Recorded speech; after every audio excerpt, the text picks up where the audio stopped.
Buenos días, estimados alumnos. Gracias por haberme enviado todos estos exámenes prácticamente el día que hiciste el examen. Gracias, Natalia. Gracias, Roberto. Y gracias a todos los que seguís el canal por enviarme vuestros exámenes. Hemos corregido algún examen parcial y ahora vamos a corregir el examen total de junio de 2020 y que espero que os haya salido muy bien y que lo hayáis aprobado. Vamos a corregir y ver algunas cuestiones de las preguntas. Bueno, la primera parte, como sabéis, era de test y tenemos la negligencia, en la pregunta 1, la negligencia o falta de diligencia que ocasiona el daño se denomina dolo, mora o culpa. Pues efectivamente era culpa. Tenéis como es cuando falta la diligencia debida, pues se llama culpa, que lo tenéis en el tema 1, el punto 4. La pregunta 2 de test, pues el digesto, que tanto hemos visto en los resúmenes, pues bien, fue elaborado por mandato del emperador Justiniano. Lo tenéis literal. La pregunta, el digesto es una obra de recopilación elaborada en el siglo VI después de Cristo por el mandato del emperador Justiniano.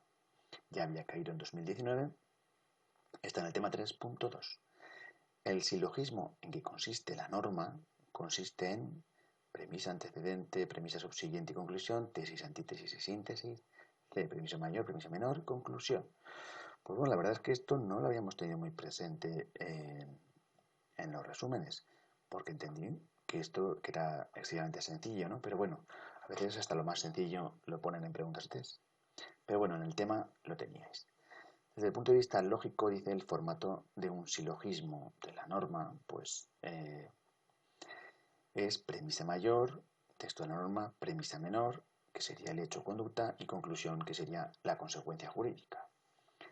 Pues bueno, esto está en el tema 5, en el párrafo 2, en la pregunta 2, perdón. Y seguimos. En la pregunta 4. La pregunta 4 dice la costumbre que está al margen de lo dispuesto en la ley se denomina costumbre secundum legem, prater legem y contra legem.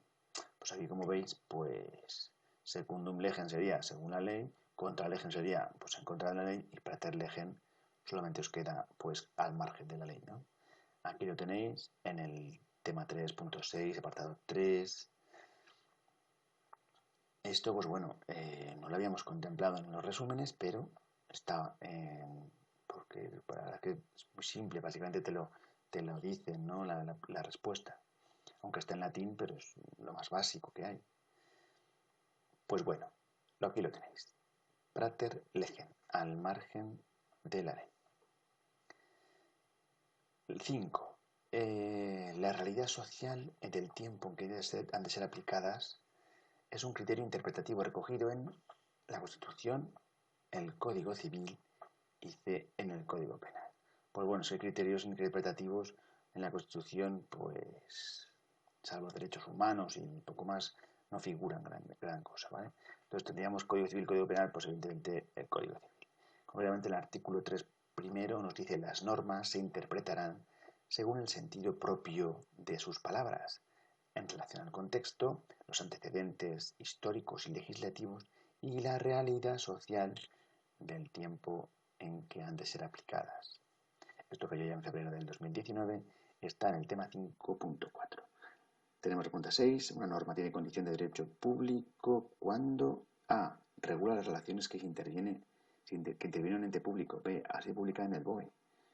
Para conocimiento general. Y C. Ninguna es correcta. Pues bueno, yo creo que la correcta es C. Ninguna es correcta. ¿Por qué? Pues porque el derecho público es cuando el ente público interviene en una posición de superioridad. Pues bien, el privado son normas de carácter dispositivo y suelen tener carácter subsidiario, pero bueno, en este caso lo que tenemos aquí es que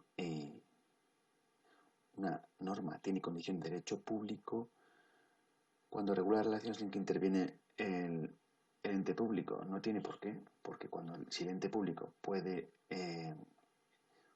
intervenir en relaciones privadas cuando interviene como personalidad, con persona privada, pues entonces no podemos decir que esa es la condición de derecho público. Y en el BOE se publican también normas de derecho privado, quiere decir que realmente ninguna de las respuestas es correcta. La disolución del matrimonio se produce por A. La muerte de alguno de los cónyuges o el divorcio. La separación o el divorcio, la separación o muerte de alguno de los cónyuges o el divorcio. Pues bien, la disolución del matrimonio que extingue el vínculo se produce por la muerte de alguno de los cónyuges y el divorcio. La separación, como sabéis, es una suspensión temporal y por tanto no disuelve. El tema 9 está en el tema 9.2, apartado 1. Y vamos a el derecho real. La pregunta de test número 8. El derecho real. ¿Es aquel que poseen los monarcas del Estado? No. Es el que recae sobre cosas. Es aquel que recae sobre objetos tangibles, no espirituales ni no imaginarios. Pues bueno, ya veis que es una redacción un poco deficiente y la correcta sería la B, la que recae sobre cosas. ¿Por qué? Porque el concepto civil de cosa pues ya incluye como cosa. Ahora lo vamos a ver. Está bien esta pregunta porque te hace relacionar dos conceptos, el derecho real y en la definición de cosa. Vemos que el derecho real es un derecho objetivo que otorga determinados poderes y facultades a su titular, que ejerce sobre una cosa. ¿Y qué era cosa? Pues bueno, cosa era ese objeto de derecho subjetivo, todo aquello sobre lo que recae o puede recaer una facultad o poder material, pues casa, coche, libro, pero también realidades o entidades inmateriales o espirituales, como derechos de autor y... Sí, y la pregunta 9 tenemos que son las facultades del derecho de propiedad. ¿Se ejercen? A. En todo caso, dado el carácter absoluto de la propiedad, del derecho de propiedad. B. Si no existen cargas. Y C. Ninguna es correcta. Pues bien, nos dice las facultades derivadas del derecho de propiedad. Y según los apuntes y el libro, tenemos que el derecho de propiedad, en cierto sentido, nos dice, es derecho absoluto, ya que posibilita que una persona tenga plenas facultades de una cosa. Pero claro, es que este no en todo caso, dice aquí, en todo caso, pues tenemos que afirmar que no. En todo caso no. ¿Por qué? Porque las facultades que puede tener una persona sobre una cosa de propiedad, pues son sobre una cosa libre de cargas, que son uso, disfrute y disposición. Esto lo tenéis en el tema 10.2. Por tanto, podemos decir que la pregunta correcta sería la B. Pues se ejercen esas facultades si no existen cargas.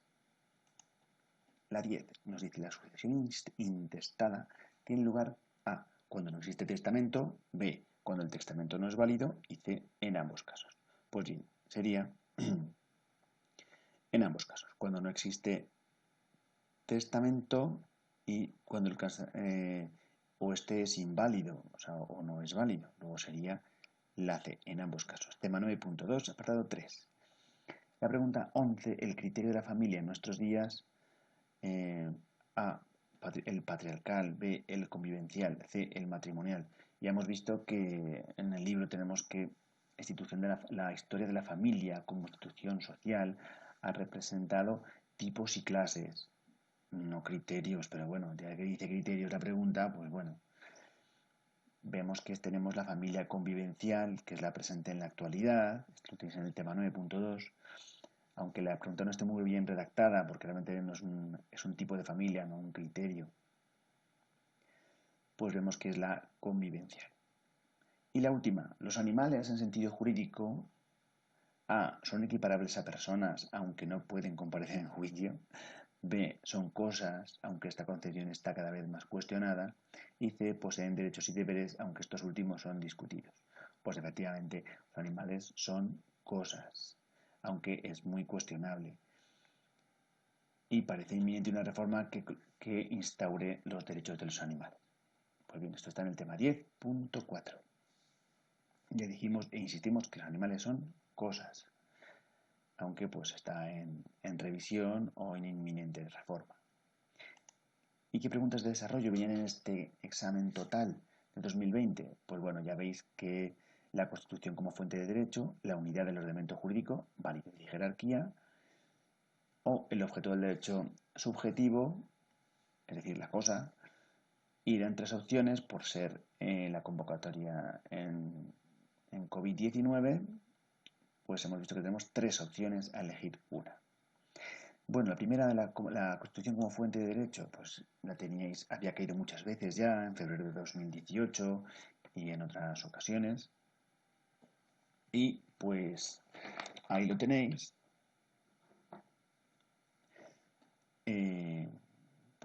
Pues haber hablado pues de todo esto, ¿no? Pues de la Constitución como valor normativo, como de aplicación directa, ¿no? Y como fuente de conocimiento, de mayor rango y vinculante para los tribunales, que establece o incorpora principios y valores, los valores superiores, libertad, justicia, igualdad y pluralismo jurídico, y los principios de legalidad, jerarquía normativa, publicidad y retroactividad de las disposiciones sancionadoras no favorables o restrictivas de los derechos individuales, seguridad jurídica, responsabilidad, intervención de la arbitrariedad de los poderes públicos. Bueno, como veis, era una pregunta interesante, ¿no?, para desarrollar.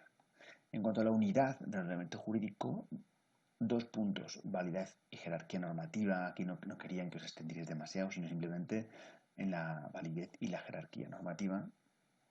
Bueno, aquí tenemos que el ordenamiento jurídico pues, es el conjunto de normas jurídicas por un criterio jerárquico, criterios uniformes que configuran un sistema jurídico.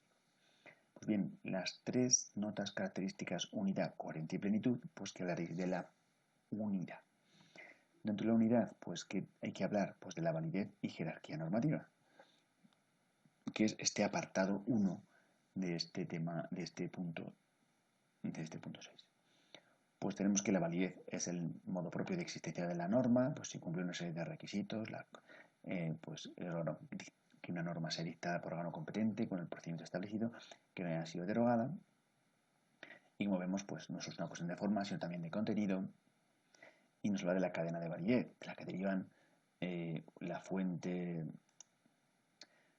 una fuente primera y superior, la Constitución, y se articulan pues la jerarquía formal y material, la creación y contenido de normas de rango superior. Pues bueno, ¿de qué podéis haber hablado? Pues lo vemos, la validez como modo propio de existencia, pues esos requisitos de validez, órgano competente, procedimiento y no derogada. Esta validez pues supone que su pertenencia a un sistema normativo, la norma existe porque se ha ido promulgada por los cauces legales, no ha sido derogada, esa unidad.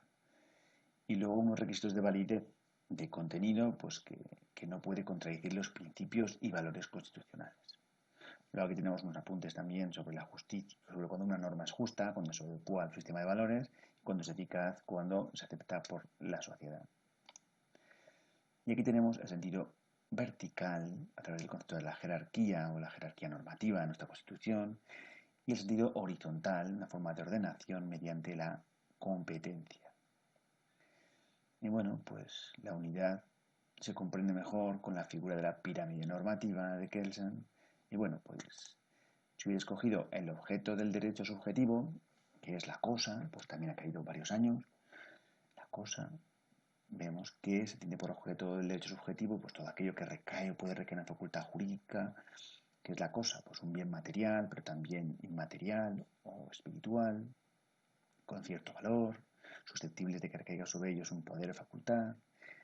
Debe de ser individualizable, delimitado o materialmente espiritual. Bueno, ahí tenéis una serie de características de la cosa. El asunto de los animales como cosas, y su aspecto controvertido y las posibles reformas que van a haber. Son cosas, en sentido jurídico, pues las realidades materiales o inmateriales traducibles a un valor patrimonial. También nos dice que quedan excluidas del tráfico pues aquellas que están fuera del dominio del hombre, del comercio del hombre, extracomercio, que en ningún caso pueden ser objeto de derecho subjetivo. Pues bien, con todo esto también teníais pues eso, el esquema que os facilité en el temario para que pudierais, donde pues haber desarrollado pues gran parte de todo esto.